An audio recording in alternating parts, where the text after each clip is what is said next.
ترقی ہے، تعلیم ہے، ان میں کوئی رکاوٹ نہیں، خواتین کام کریں کوئی رکاوٹ نہیں، کیا چیز نکالنی ہے؟ بے حیائی، بے حجابی، عریانی نکال دو، ستر و حجاب انفورس کرو، سیگریگیشن، عورتوں کے اسکول علیحدہ، مردوں کے علیحدہ، عورتوں کے کالج علیحدہ، مردوں کے علیحدہ، عورتوں کی یونیورسٹی علیحدہ، مردوں کی علیحدہ، عورتوں کے اسپتال علیحدہ، مردوں کے اسپتال علیحدہ۔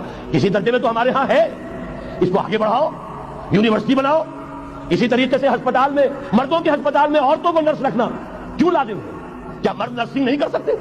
کیا فوج کی جو فارورڈ یونٹس ہوتے ہیں میڈیکل، کیا ان میں عورتیں جاتی ہیں نرسوں کی حیثیت سے؟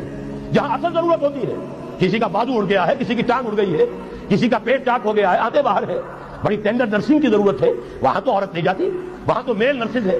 تو مردانہ اسپتالوں میں مردوں کو نرس رکھو، زنانہ اسپتالوں میں عورتوں کو نرس رکھو، عورتیں مریض ہوں، عورتیں ڈاکٹر ہوں، عورتیں جو ہے نرسنگ کریں، وہاں کی انتظامیہ بھی عورتوں کو دیجیے۔ پھر یہ ہے کہ ساری پرائمری ایجوکیشن عورتوں کو دے دیجیے۔ چھوٹی عمر کے بچے ہیں، انہیں عورت کے اندر اللہ تعالیٰ نے جو شفقت مادری رکھی ہوئی ہے فطری طور پر، ضرورت ہے اس ٹینڈر ایج میں، تو ارادہ اگر ہو جائے تو ہر کام ہو سکتا ہے۔ ارادہ چاہیے یہ کہ بے ستری، بے حجابی، عریانی، فحاشی کا خاتمہ کرو۔ نمبر 2، شراب اور منشیات کا خاتمہ کرو۔ اس کے لیے آئرن ہینڈ بلکہ آئرن فسٹ کی ضرورت ہے۔ یہ کر کے دکھایا، ایرانیوں نے کر کے دکھا دیا، ہم سے کہیں زیادہ گرے پڑے تھے، ہم سے کہیں زیادہ یہ خرابیاں ان کے معاشرے میں موجود تھی، کر کے دکھایا کہ نہیں کر کے دکھایا؟ یہ ہو رہا ہے۔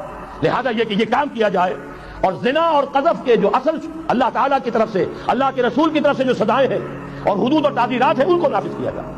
یہ 3 چیزیں کر دیجئے، یہی معاشرہ ہوگا۔ کوئی یہ نہیں کہتا کہ صحراؤں میں جا کر آباد ہو، کوئی آپ سے یہ نہیں کہتا کہ جائیے دوبارہ اونٹوں پہ سفر شروع کیجئے۔ جو ترقی ہوئی ہے، اللہ تعالیٰ نے علم دیا ہے انسان کو، اللہ تعالیٰ نے ٹیکنالوجی عطا فرمائی انسان کو، اور رحمان کا دیا ہوا علم ہے، علم آدم الاسماء کلھا، یہ اسی علم اسماء کا ظہور ہے پوری دنیا کے اندر۔ اسے خیر کا، برکت کا ذریعہ بناؤ۔ میں نے 3 باتیں بتائی آپ کو۔ نمبر 1، اللہ کی حاکمیت، کتاب و سنت کی ٹوٹل بالادستی۔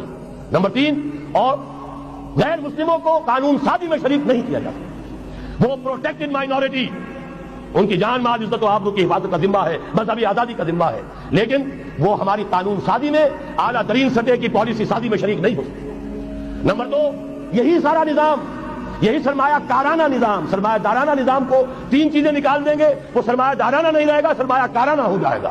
یہ سرمایہ کارانہ نظام، سود نکال دو، جوا نکال دو، جاگیرداری ختم کر دو، یہی رحمت ہو جائے گی۔ اللہ کی ربوبیت عامہ، ربوبیت کاملہ کے آپ کو منظر نظر آئیں گے۔